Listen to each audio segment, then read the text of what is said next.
I think this is all my toodles. Hey toodles, we're reading In the Greatest You. We're finishing chapter 7, and next Tuesday we'll be on chapter 8. So let's get into it.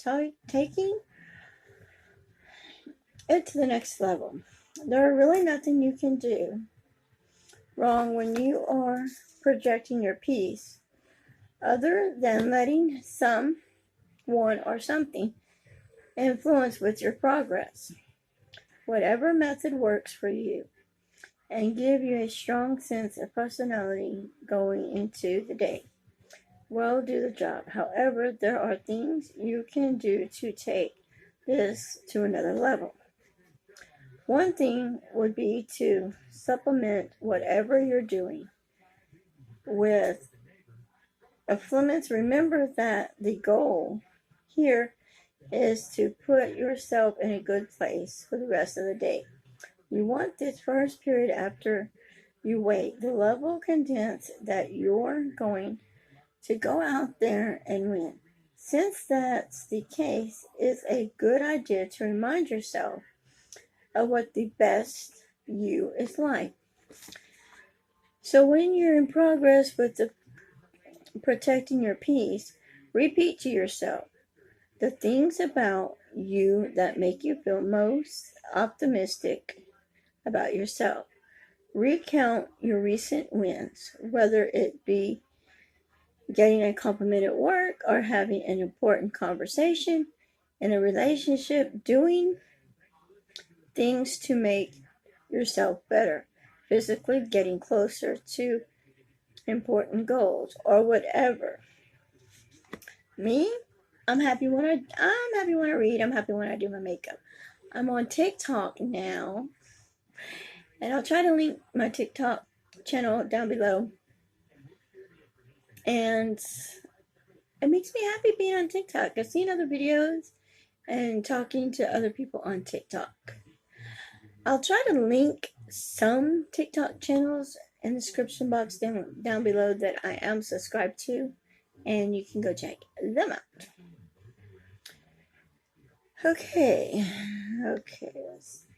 List your personal traits about which you're protesting. Things like being president, being a good friend, being responsible, or maybe being capable of working through the first 6 steps in this book. Then list all those you are process of improving. I'm becoming a better parent. I'm taking more responsibility for my life. I'm making a better decision about who I let in and who I keep out, and so on and so on. By incorporating this into whatever you're doing to protect your peace, you're giving this experience more directions. You're giving yourself another persistence layer.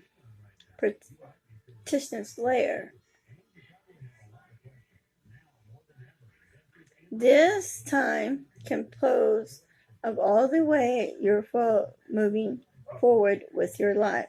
Another way you can make protecting your peace more visible is by aligning in which is purpose.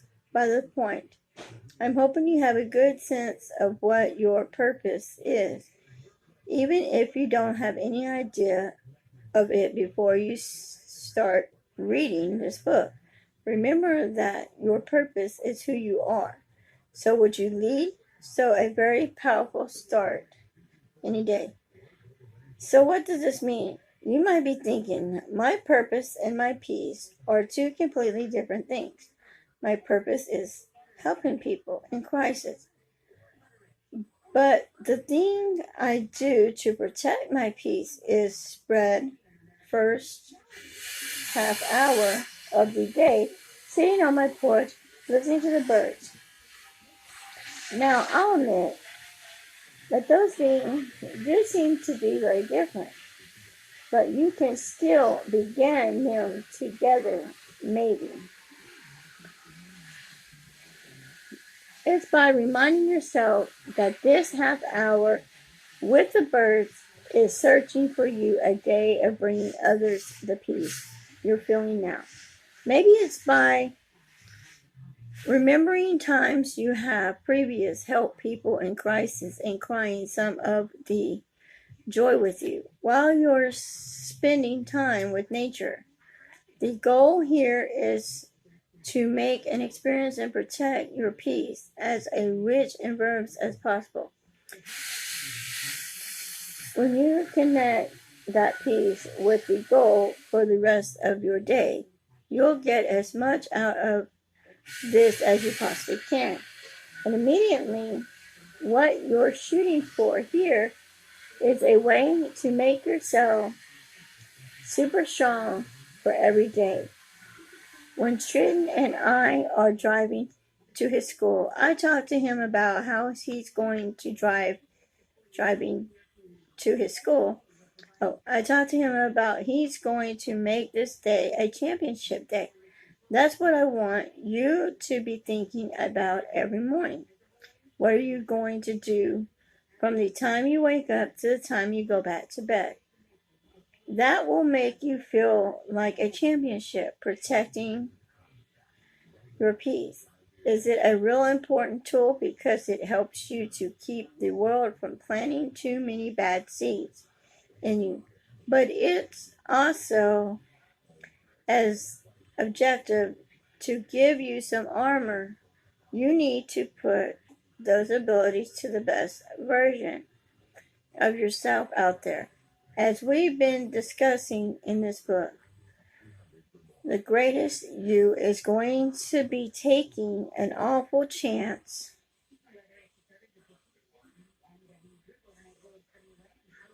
when you start your day by protecting your peace. You make yourself full capable of making the most of your chances. Here are some questions. As you can see in this chapter, we moved on from the work of getting the negative out of your life and adding the positive into your life. We're going to do more of that in the next chapter. But before we move on, I'd like you to take some time to answer these questions to make sure you have a good sense of what protecting your peace is all about. Question 1. How quickly do you start to let the rest of the world in after you wake up in the morning? For me, in the morning, I get up. I'm not going to lie. I get on my phone. Sometimes I do get on my phone. And I delete all the messages. But most of the time when I get up in the morning, I go to the bathroom, go start coffee for my husband. And I get breakfast. And I get on my computer. And I check my emails and stuff there to, delete things. And I play Candy Crush Soda Pop. That narrows me down, chills me out, and I'm good with that. Okay, question 2. You regularly find yourself feeling stressed or overwhelmed early in the day? No. What are the things, question 3. What are the things that bring you most peace? My husband's love for me brings me peace. And I feel excited like when I'm using my makeup and I pan a piece out of my makeup, whether it's an eyeshadow or whatever. I smile. I'm happy when I pan products when I'm doing my makeup. I'm happy when I get a package in the mail. I'm always happy about that. When I order stuff and get it in the mail, I'm happy about that. I'm just happy when I get in the bathtub, and like every third Wednesday of the month, which this month is on the 15th, so it's like next Wednesday I'll be doing spa day, and I get in the tub and relax and have a spa bath, and that relaxes me, and that relaxes, and it keeps my peace, and it helps me out. Okay, number 4. How can you work these things into your routine right after you go get out of bed? Well, in the mornings, if you don't have to be at work real early in the morning, it doesn't hurt to get in the tub and relax. If it's a day you're off and you don't have to work, or if you don't have to be at work until like 3 o'clock, make time to get up at 6:30 in the morning, go get in the shower or the bathtub, well, mostly in the bathtub, sit there and relax. If your spouse or whoever, your roommate or whatever, has to get up for work, let them get up for work. You go relax. Okay, last question. What does a championship day look like to you, and how can you use the tools you're using to protect your peace to help you win more often? Like I said with the makeup, when I pan something, I'm very happy. When I clean something in my house and I know it's clean because I cleaned it, I'm excited and happy about me cleaning the house. I'm like, yay, I cleaned something, and I'm very excited about that. When I do a project that I have to do, I'm very excited about that as well. And that helps me with protecting my peace because I'm not stressing and everything's good. Give yourself a little time to answer these questions, and then follow me into the next chapter where we're going to start talking about a long game in your life. Okay, guys, we're on chapter 8 next Tuesday, the championship mind setting. So we'll get into that next Tuesday. I hope you enjoyed this reading today. If you did, give it a big thumbs up. Don't forget to like, comment, subscribe. Hit that notification bell if you want to be notified of more videos. Until next time, guys, I love you and hope you have a wonderful, blessed day. Bye, guys.